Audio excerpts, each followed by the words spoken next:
नमस्कार, मैं हूं आपके साथ वक्ता दुबे। एपीएन के लोकप्रिय कानूनी प्रोग्राम लीगल हेल्पलाइन में आप सभी का बहुत स्वागत है। इसमें हमारे कानूनी विशेषज्ञ रोजमर्रा की जिंदगी की समस्याओं से जुड़े कानूनी मसलों पर आपकी शंकाओं का समाधान करते हैं। आप भी इस प्रोग्राम से जुड़ सकते हैं और फोन करके कानूनी राय ले सकते हैं। आज हम बाल मजदूरी से जुड़े कानूनी की जानकारी देंगे और साथ में बाल मजदूरी से जुड़ी आपकी समस्याओं का समाधान भी करेंगे। बाल मजदूरी आमतौर पर मजदूरी के भुगतान के बिना या भुगतान के साथ बच्चों से शारीरिक कार्य कराने को कहा जाता है। भारत में करीब 10 लाख बच्चे बाल मजदूरी करते हैं और जिसमें 5 साल से 18 साल तक के बच्चे शामिल हैं।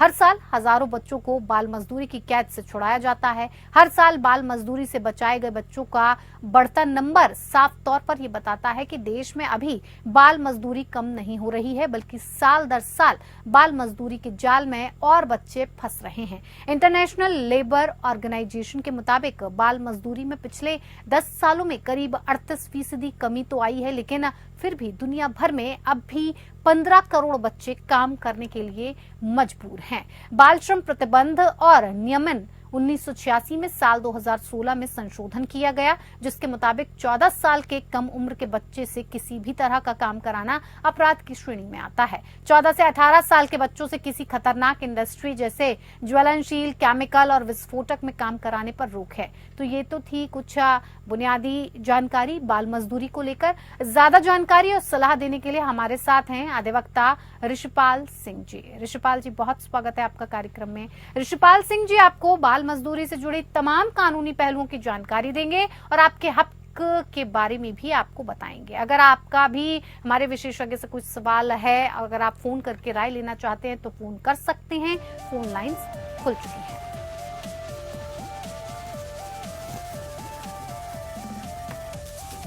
चलिए आपको विषय की जानकारी एक बार फिर से दे देते हैं। बाल मजदूरी से जुड़ी कानूनी जानकारी के लिए आप टीवी स्क्रीन पर दिए हुए नंबर्स पर कॉल कर सकते हैं और कानूनी सहायता प्राप्त कर सकते हैं। हमारे नंबर्स हैं 01206127-937, 01206127-938। इन नंबर्स पर आप कॉल कीजिए और अपनी समस्याओं का समाधान आप इस कार्यक्रम के जरिए जुड़कर ले सकते हैं। तो चलिए ऋषिपाल जी से कार्यक्रम की शुरुआत करते हैं और सबसे पहले ऋषिपाल जी, हम आपसे यही जानना चाहेंगे कि बाल श्रम की कानूनी परिभाषा आखिर क्या कुछ कहती है।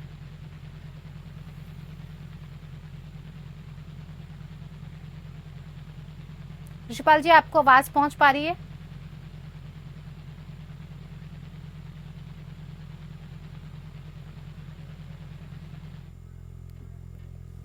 चलिए, तो इस विषय पर ज्यादा जानकारी के साथ बातचीत करेंगे हमारे कानूनी विशेषज्ञ के साथ जुड़कर। आप भी अपनी समस्याओं को समाधान कर सकते हैं। तमाम ऐसे सवाल हैं, तमाम ऐसी समस्याएं अगर आपकी हैं कोई इस विषय से जुड़ी हुई, तो आप हमारे कानूनी विशेषज्ञ के साथ इस कार्यक्रम के जरिए जुड़िए और अपनी समस्याओं का समाधान पाइए। नंबर्स आपको एक बार फिर से दोहरा देते हैं, 01206127-937, 01206127-938। इन नंबर्स पर आप कॉल कर सकते हैं और हमारे साथ जुड़कर कानूनी जानकारी प्राप्त कर सकते हैं। हमारे कानूनी विशेषज्ञ के साथ आप जुड़िए और अपनी समस्याओं का समाधान इस कार्यक्रम के जरिए जुड़कर आप पा सकते हैं। अपने सवालों का समाधान, अपनी समस्याओं का समाधान आप इस कार्यक्रम के जरिए निकालिए।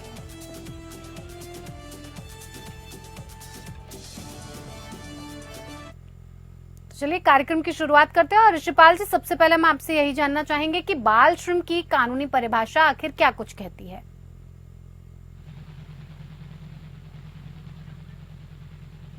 ऋषिपाल जी, आपकी आवाज अनम्यूट कर लीजिए सर।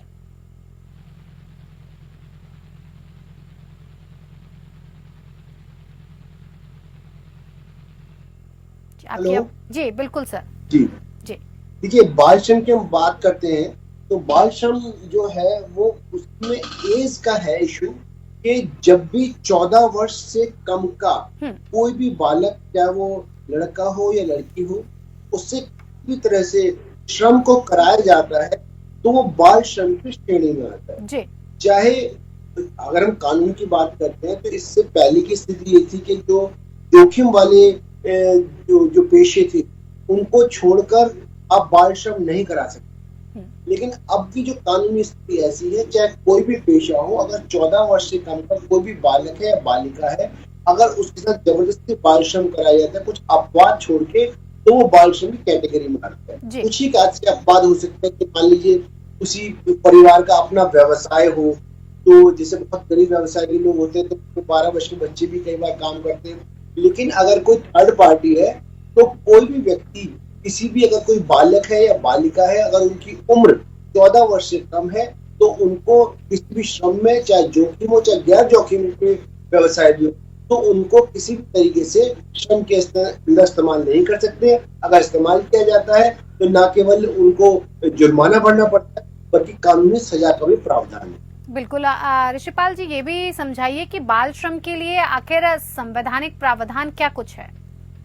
देखिए, अगर हम जो बात करते हैं, जो बाल श्रम कानून की बात करते हैं, बाल श्रम कानून का आना भी अपने आप में संविधान से ही निकला है।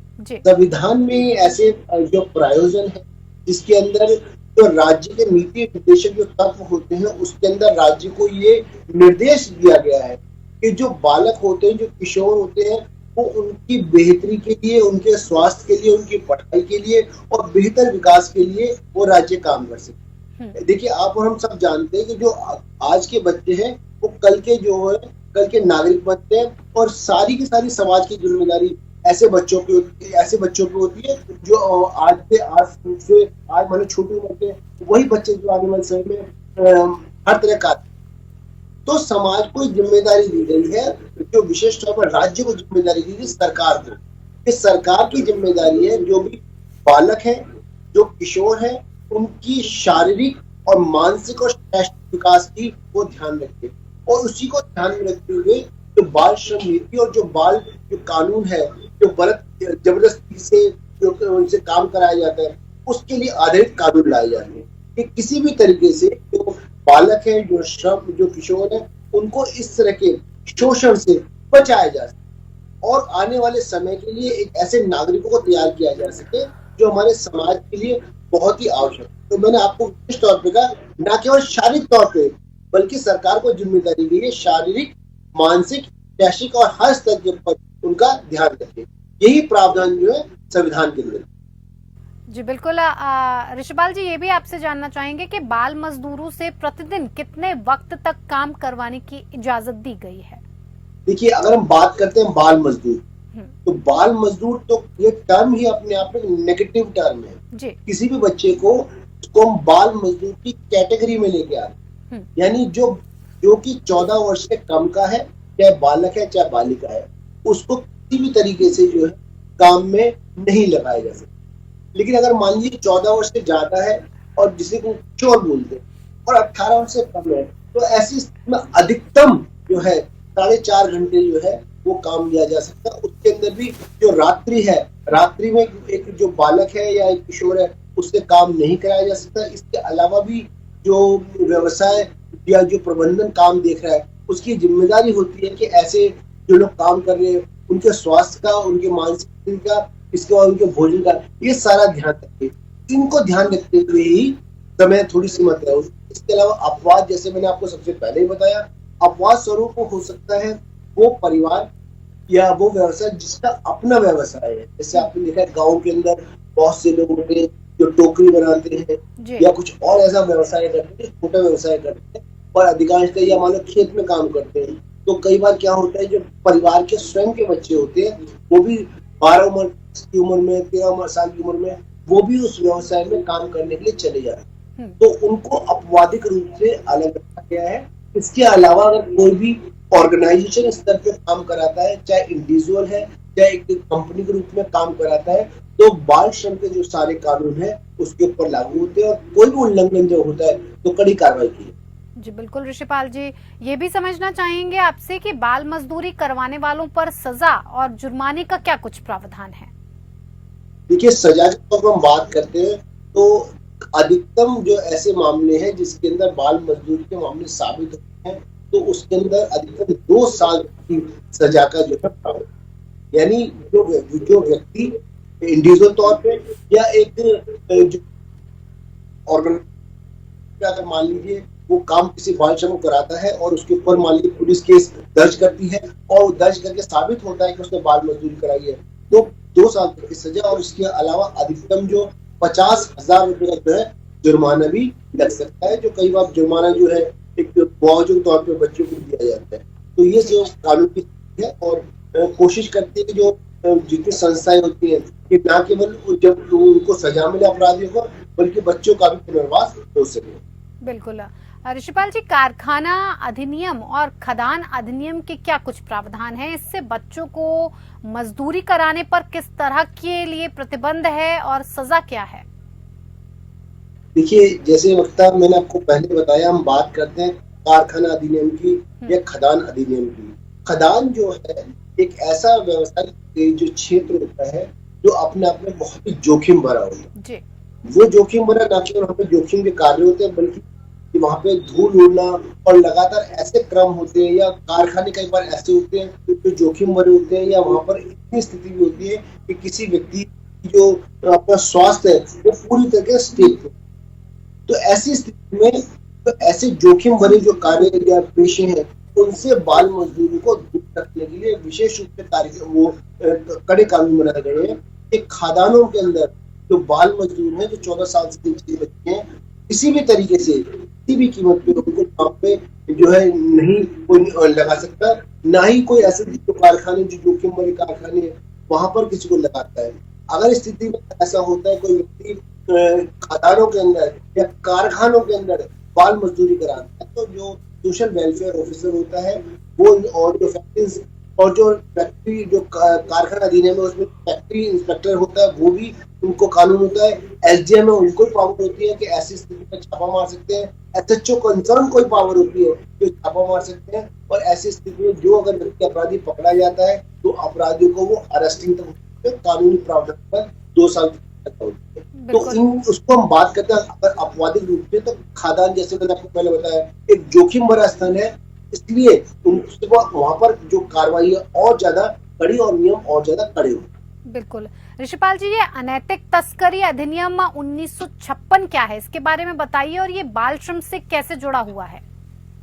देखिए, मुक्ता वक्ता बहुत दुर्भाग्यपूर्ण है हमारे देश में। अगर हम आंकड़ों की बात करते हैं तो बहुत हर साल मतलब जो लाखों की तादाद में जो बच्चे हैं उनका किडनैपिंग हो जाती है, और वो बच्चे जो है तस्करी द्वारा ना एक राज्य से दूसरे राज्य, बल्कि कई बार ये भी देखा जाता है कि एक देश से दूसरे देश के बच्चों की तस्करी होती है। और जब बच्चों की तस्करी होती है तो उनको बहुत सारे अनैतिक कार्य होते हैं जिनके अंदर उनको झोंका जाता है। कई बार क्या है, आपने वर्ड सुना होगा, चाइल्ड पोर्नोग्राफी होती है, जो छोटे बच्चे को किसी तरह से जो अनैतिक कार्य हैं या ऐसे जो कार्य जो कम्प्लीटली बैन है उनमें लगाया जाता है। तो उनको रोकने के लिए ये प्रावधान किए गए हैं कि जो अनैतिक मतलब जो तस्करी है बच्चों की और जो अनैतिक कार्य के लिए उनको कड़े प्रावधान है, और ऐसी स्थिति में जो नियम है कानून में वो नॉन वेलेबल है। ऐसे व्यक्ति को ना केवल उसके अंदर चाइल्ड से रिलेटेड जो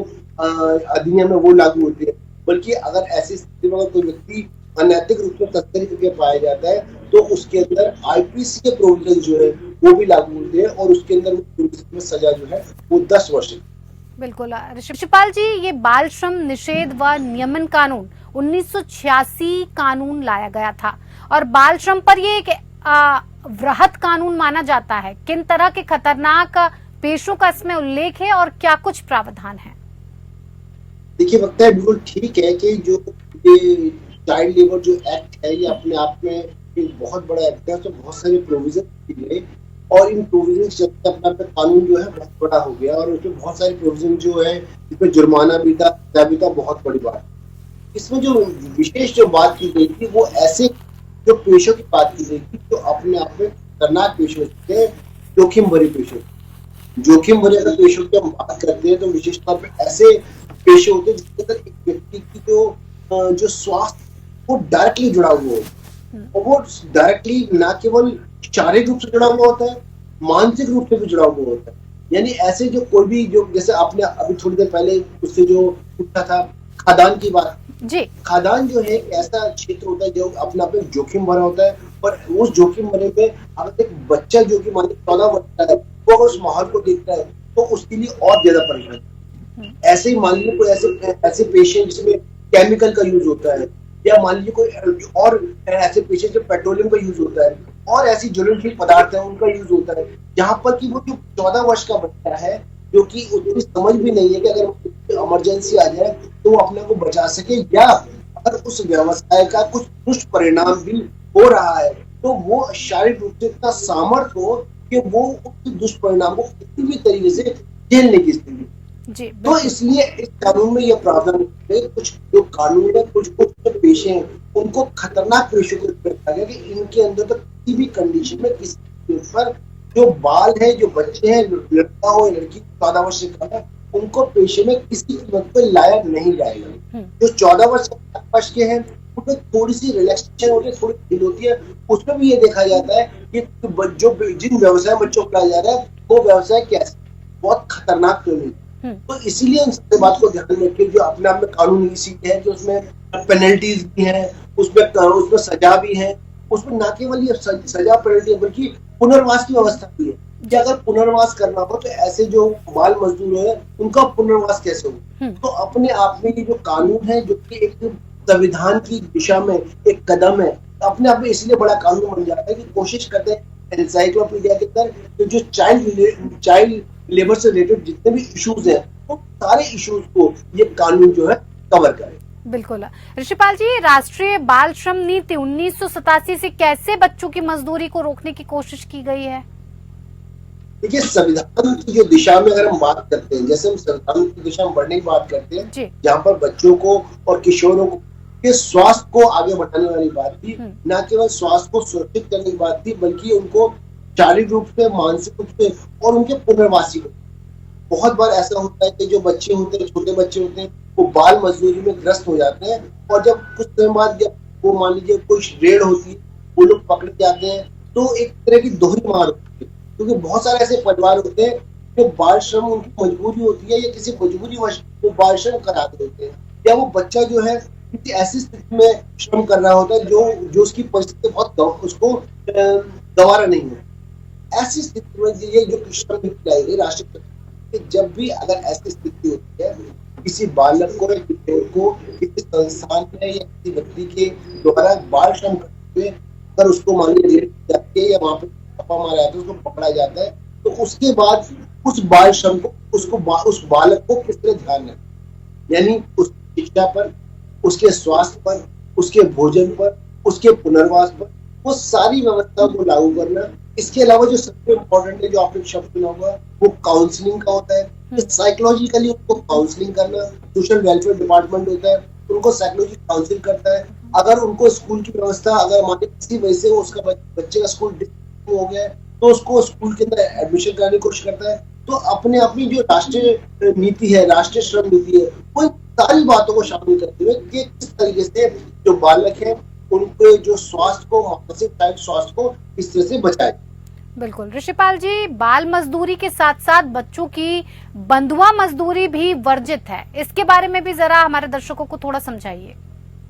देखिए, बंधुआ मजदूरी की अगर हम वक्ता बात करते हैं तो बंधुआ मजदूरी चाहे बाल श्रम में हो या अगर मान लीजिए एक आम मजदूरी हो, तो बंधुआ मजदूरी आप में हमारे देश में कम्प्लीटली जो है बैन है। बंधुआ मजदूरी जैसे आप समझते हैं एक ऐसी व्यवस्था होती है वो व्यक्ति परिवार एक निश्चित अमाउंट जो पैसा होता है वो उससे उधार ले लेता है, वो जब तक वो पैसा नहीं चुकता उसको वहां पर काट। कई बार ऐसा देखा जाता है कि कोई अमाउंट या कोई रकम उधार ले ली और उसका ब्याज हर महीने इतना चल रहा है कि हर महीने ब्याज जो व्यक्ति का श्रम है वो ब्याज में ही चला जाता है और जो मूल है वो हमेशा खड़ा रहता है। तो इसीलिए ऐसी व्यवस्था की अगर कोई पैसे तो कंप्लीटली जो लेबर है उसको बंधुआ मजदूरी को रोका गया है, लेकिन विशेष तौर पे जो बालक है उनको इस तरह किसी भी तरह के शोषण के लिए अगर वो शिकायत करते हैं कि शोषण किया जाता है तो जो स्थानीय प्रशासन है वो कड़े रूप से करता। बिल्कुल। ऋषिपाल जी, क्या परिवार के खेतों में बच्चों को काम कराने पर भी प्रतिबंध है? क्या ये भी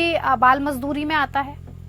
यही बात है। देखिए वक्ता, जो मैं आपको थोड़ी देर पहले कह रहा था कि कुछ ऐसी क्या होती है कि जैसे मान लीजिए एक अगर बंधुआ मजदूर की बात करते हैं, अगर एक व्यक्ति का अपना खेत नहीं है, इसका अपना व्यवसाय नहीं, अगर व्यक्ति का अपना खेत है और उसके परिवार के लोग लगे हैं तो वहां पर एक स्थिति अलग है। वहां पर अगर 12 वर्ष 13 वर्ष के बाद कोई बच्चा अपने खेत पे काम कर रहा है तो वहां स्थिति अलग है। लेकिन अगर जब अब वर्तमान कानूनी स्थिति ऐसी है कि अगर वो किसी और के खेत में काम कर रहा है या किसी और व्यवसाय में काम कर रहा है, कारखाने में काम कर रहा है, तो 14 वर्ष का जो बच्चा है, उससे कम का जो बच्चा है, वो किसी भी हालत में जो है उससे बाल श्रम नहीं कराया जाए। बिल्कुल ऋषिपाल जी, अब बाल मजदूर से जुड़ी तमाम जानकारी आपने इतने अच्छे तरीके से हमारे दर्शकों तक पहुंचाई, तमाम जानकारी, और उन्हें इससे रूबरू करवाया कि इस जगह पर अगर कोई भी हो तो उसे किस तरह से कानूनी सहायता लेनी चाहिए। तो फिलहाल लीगल हेल्पलाइन में मेरे साथ इतना ही।